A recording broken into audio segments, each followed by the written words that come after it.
শ্রীলঙ্কার বিপক্ষে সবশেষ 3 ম্যাচের সবগুলোতে শূন্য করা পারভেজ ইমন শ্রীলঙ্কার বিপক্ষে একাদশে জায়গা ফিরে পাবেন। তাওহিদ হৃদয় টিকে থাকবেন একাদশে। বাংলাদেশ সুপার 4-এ চলে গেছে। সুপার 4-এর প্রথম ম্যাচটাই এশিয়া কাপে বাংলাদেশের চতুর্থ ম্যাচ হতে যাচ্ছে এবং এই চতুর্থ ম্যাচের আগে 4টা ইস্যু নিয়ে আলোচনা খুব জরুরি। 2টো বলেছি, বাকি 2টো, 4-এর বাকি 2।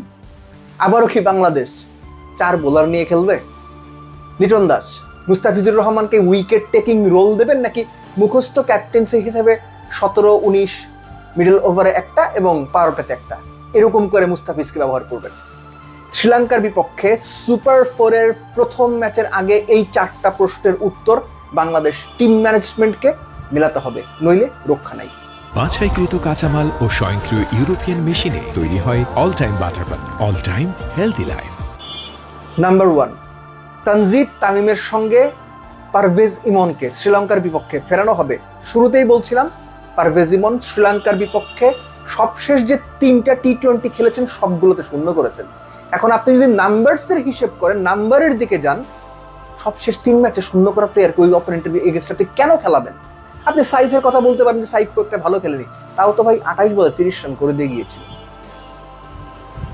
আরেকটা পয়েন্ট, তানজিদ তামিম তার ট্র্যাক রেকর্ড থুসারার এগেনস্টে বেশ খারাপ। 11-12টা বল ফেস করেছেন শ্রীলঙ্কার বিপক্ষে, 5টা টি-20 খেলেছেন, 3বারই থুসারার বল আউট হয়েছেন। সো আপনার একজন থুসারার বলে নিয়মিত আউট হচ্ছেন, আরেকজন শ্রীলঙ্কার বিপক্ষে সবশেষ টি-20 সবগুলোতে শূন্য করেছে। এই 2 ওপেনার নিয়ে আইডিয়ালি শ্রীলঙ্কার বিপক্ষে আপনি নামতে চাইবেন, সাহস দেখাবেন নাকি সাইফকেই সেইখানে বেটার অপশন মনে হয়? আমার সাইফকে বেটার অপশন মনে হয়। তানজিদ তামিমের সঙ্গে সাইফ। 3 লিটন। দ্বিতীয় ইস্যু তাওহিদ হৃদয়। তাওহিদ হৃদয়কে খেলানোর কোনো মানে আছে বলে আমি পার্সোনালি ফিল করি না। আমি মনেই করি না তাকে শ্রীলঙ্কার বিপক্ষে খেলানো উচিত হবে। রাদার ওই জায়গাতে নুরুল হাসান সোহান অথবা জাকের আলী অনিককে, প্রথম কথা হচ্ছে যে জাকের আলী অনিক ফিনিশার হিসেবে চরমভাবে ব্যর্থ।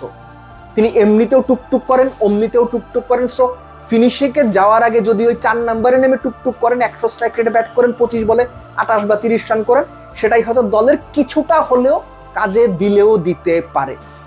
So there is no Towhid Hridoy age number 4। সেখানে নুরুল হাসান সোহান, আইডিয়ালি জাকেরকে খেলানো উচিত। নুরুল হাসান সোহান 5-এ, শামীম পাটোয়ারি 6। নাম্বার 3, 4 বোলারের অপশন। আফগানিস্তানের সঙ্গে ধরা খেতে খেতে বাংলাদেশ বেঁচে গেছে। সো 4 বোলারের অপশন নিয়ে যাওয়া যাবে না। বাংলাদেশকে 5 স্পেশালিস্ট বোলার নিয়েই খেলতে হবে যদি উইকেট স্পিন ফ্রেন্ডলি হয়। দুবাইয়ের উইকেট, প্রয়োজনে নাসুম, মাহেদি, রিশাদ, 3 স্পিনারের 3 জনকেই খেলাতে হবে। উইকেট যদি স্পিন ফ্রেন্ডলি হয়, আবারও বলছি 3 স্পিনারের 3 জনকেই খেলাতে হবে। ভারত এই টুর্নামেন্টের পোটেনশিয়াল চ্যাম্পিয়ন, সেই পোটেনশিয়াল চ্যাম্পিয়ন টিমও 3 স্পিনার খেলাচ্ছে। শ্রীলঙ্কানরা, আফগানিস্তানরা 3 স্পিনার খেলাচ্ছে। সো বাংলাদেশকে ওটা মাথায় রাখতে হবে। স্পিন ফ্রেন্ডলি উইকেট হলে, আবারও বলছি, জাকের এবং সাইফের পার্ট টাইম অপশন বাদ রেখেই 5 জন স্পেশালিস্ট বোলার এবং সেখানে 3 জন স্পিনার। যদি উইকেট স্পিন ফ্রেন্ডলি না হয়ে বা একটু স্পিন ফ্রেন্ডলি হয়ে পেসাররা একটু সুবিধা পাবে বলে মনে হয়, সেখানে অবশ্যই তানজিম সাকিব, অবশ্যই তানজিম সাকিব। অন্য কোনো চিন্তার কোনো সুযোগ এখানে নাই। সো শ্রীলঙ্কার বিপক্ষে শ্রীলঙ্কার টপ অর্ডারে বা টপ 7-এ রাইট হ্যান্ড লেফট হ্যান্ড মোটামুটি ইকুয়ালি ব্যালেন্স আছে, 3-4 এরকম করেই। সো আপনি একজন অফ স্পিনার খেলাবেন নাকি একজন লেফট আর্ম অর্থোডক্স খেলাবেন, এটা খুব ঠান্ডা মাথায় চিন্তা করে ডিসিশনটা নিতে হবে। নাম্বার 4, মুস্তাফিজকে ইউজ করা। আমি এর আগেও একটা ভিডিওতে বলেছি, শ্রীলঙ্কার বিপক্ষে যদি আপনি দেখেন কুশালের উইকেটটা পাওয়ার পরে মুস্তাফিজকে পাওয়ার প্লের মধ্যে লিটন অ্যাটাক থেকে সরিয়ে দিয়েছিল।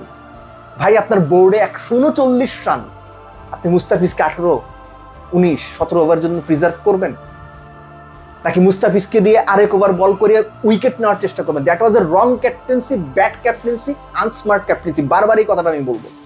ম্যাচের যে ধরনের ফেসে গিয়ে আপনি মুস্তাফিজকে 17-19 ওভার ইউজ করতে চান, সেই ধরনের ফেস তৈরি হলে ইউজ করেন, অসুবিধা নাই। বোর্ডে রান নাই, ম্যাচ বের হয়ে যাচ্ছে, মাত্রই তিনি এসে উইকেট পেয়েছেন, আপনি তাকে অ্যাটাক থেকে সরিয়ে দিলেন। এটা বাজে ক্যাপ্টেন্সি। শ্রীলঙ্কার বিপক্ষে এই ক্যাপ্টেন্সিটা, কেননা শ্রীলঙ্কার উদাহরণ নিলাম, শ্রীলঙ্কার সঙ্গে এই ঘটনাটা ঘটেছিল, এই বাজে ক্যাপ্টেন্সিটা করা যাবে না। ঠিক একইভাবে এই যে পার্ট টাইমারদের ইউজ করা,